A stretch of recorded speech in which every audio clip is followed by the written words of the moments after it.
Greetings, everyone. I'm Gertie Loretta Hurley, founder and CEO of Taking Effective Action, and also the Director of Ministry for Health at Love AME Church in Largo, Maryland.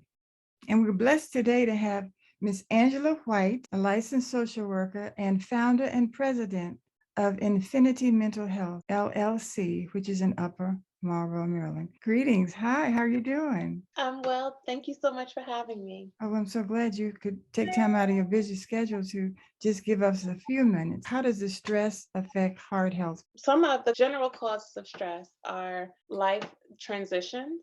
So it could be moving to a new job. It could look like losing a loved one. Moving cause a lot of stress, changes in our family, whether we're having a new child, getting married, getting divorced. A lot of adjustments and life transitions sometimes cause stress as we have to transition how we see things and also our role. In terms of the heart, what can we do about avoiding stress so it won't damage our heart? So the connection with stress and our heart are called physiological symptoms because we cannot see stress, but we can see the impact of our heart on EKG.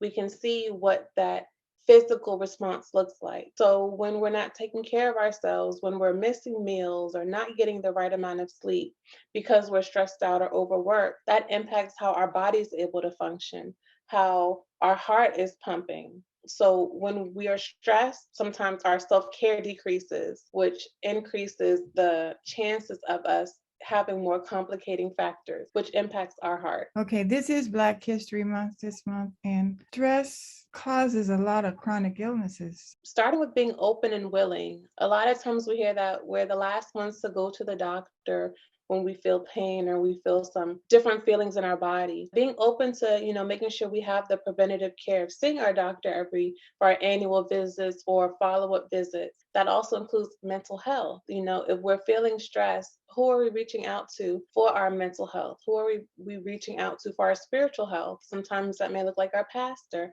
or our church leadership. If you need community resources, those are available. If you need to reach out to your insurance provider for support in finding resources, that's an option available to us. We are normally the last ones to seek medical help, which also in turn gives us more complicating factors for our medical conditions. So I would really encourage us to take those steps to getting primary care, to seeing those specialists, to taking the medication, getting those follow-up visits done. Oh, that's really great advice.